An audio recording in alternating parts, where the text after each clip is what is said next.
Bonjour.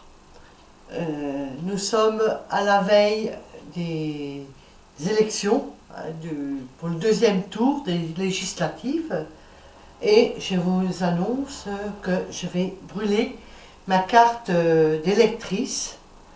Voilà, pour le deuxième tour. Tous les candidats que j'ai interpellés le savent, je les ai prévenus. Je leur demandais de me répondre à une question, la raison pour laquelle je les ai interpellés. Je demande la fin d'une injustice au niveau des allocations familiales. Je leur demandais à tous les candidats une harmonisation, redonner au premier enfant et un peu plus au deuxième. Voilà, en redéployant l'enveloppe qu'il y n'y ait pas de surcoût, puis par la suite en supprimant les majorations. Voilà, j'ai pas obtenu satisfaction.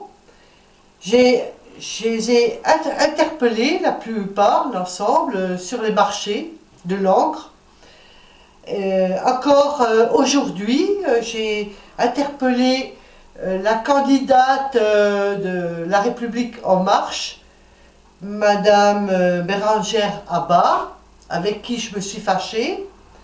Et j'ai interpellé également Monsieur Guéné, Adrien Guéné, qui était favorable, mais je n'ai pas la certitude qu'il va faire les démarches une fois élu. Voilà, il donne des priorités sur des dossiers qui existent au niveau du département. Pourtant, il y avait un dossier de préparé il y a plusieurs années de ça, que l'ancien député des Républicains, Madame Delon, devait remettre à Nadine Morano. Vous pouvez trouver toutes mes publications sur ma page.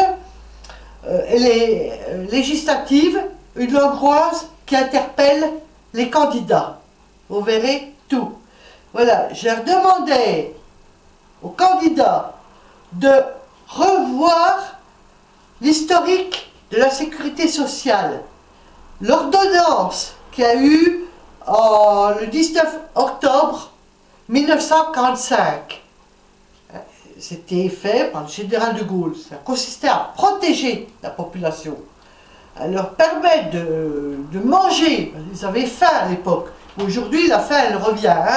Voilà. De se soigner, tout. Et une loi du 22 août 1946 qui consistait à étendre les allocations familiales à toutes les familles. Ce n'était pas pour faire procréer la surnatalité. C'était pour protéger contre le retour de la pauvreté, de la misère. À l'époque, les allocations familiales ne servaient pas à payer des smartphones, des salons de jardin, des voyages, des loisirs, à payer de l'alcool, du tabac. C'est dérivé, je connais des cas. Voilà. Je déplore qu'il y a une discrimination. Il y a une partie des enfants qui sont exclus. Voilà, je n'ai pas obtenu gain de cause. Je me suis même fâchée avec Madame Bérangère Abba, qui m'a dit il y a eu des mensonges, voilà.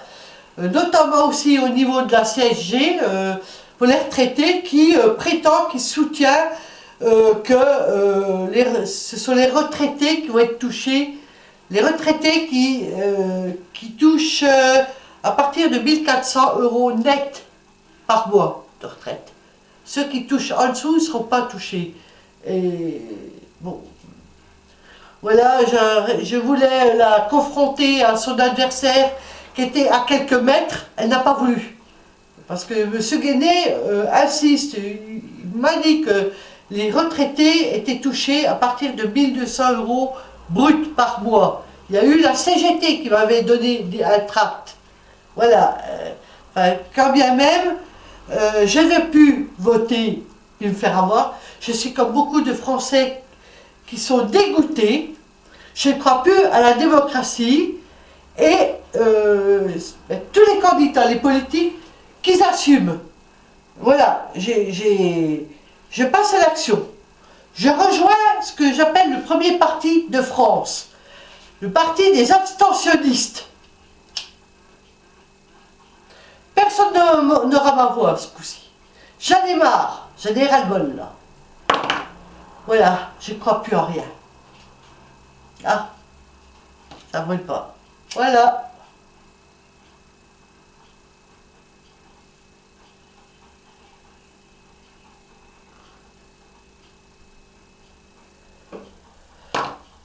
Il y a encore une opportunité. Parce que j'ai un ami qui se propose de m'aider à refaire quelque chose, interpeller la future ministre ou le futur ministre de la famille. Voilà, je pourrais éventuellement refaire une pétition. Voilà, voir si ça marche par la suite. Et si j'obtiens gain de cause, dans 5 ans, ben, je pourrais revoter. Si jamais il y a quelque chose de fait au Parlement.